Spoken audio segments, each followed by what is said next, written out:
नमस्कार, स्वागत है आपका इंडिया न्यूज 28 में। आइए बात करते हैं उत्तर प्रदेश की कुछ खास खबरों की। बांदा उत्तर प्रदेश में टूटी किसानों की कमर। तेज बारिश के साथ हुई ओलावृष्टि। सदर के बड़ोखर, महुआ, डिंगवही आदि दर्जनों गांव प्रभावित। वहीं दूसरी तरफ बबीरू तहसील के कई गांव प्रभावित। किसानों ने बताया 100 ग्राम तक ओले गिरे, खड़ी फसल पूरी तरह से चौपट हो गई है। पिछले 2 दिन पूर्व भी ऐसे ही बारिश ओलावृष्टि से नुकसान हुआ। आज भी ओलावृष्टि हुई है।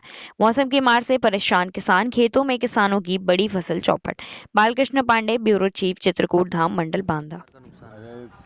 किसान तो भूखों मरेगा। यहाँ इतना तेज ओला पड़ा है, बड़ा बड़ा ओला पड़ा है, खेती में नहीं रह गया कुछ। कितने बीघी फसल आपकी नुकसान में है? हमारे तो ज़्यादा नहीं है, 8-9 बीघा है।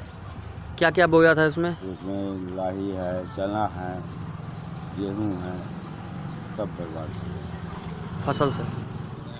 भारतीय किसान यूनियन का जिला उपाध्यक्ष हूँ। कहाँ रहते हैं? मैं ग्राम बड़ोखर खुद का रहने वाला। आज बारिश और ओला से किस प्रकार के यहाँ के किसानों का क्या नुकसान? ये बेर की बराबर गिरा है। जो लाही पकी खड़ी थी, और मटर और मसूर, इसका तो काम हो गया। कितने बीघे फसल लगभग यहाँ चौपट है पूरे?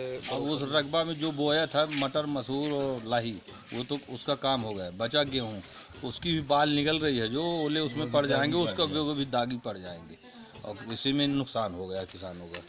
अब इसकी फसल बीमा योजना के तहत इसको किसानों को लाभ मिलना चाहिए। क्या आप सरकार से आप क्या इसमें चाहते हैं? क्या सरकार मांग करते इसमें हैं? अपनी रिपोर्ट लगाए, लेखपाल को भेज करके, जहाँ जैसी स्थिति है। ओला की कोई जगह नहीं होती कि सड़क से निकल जाए।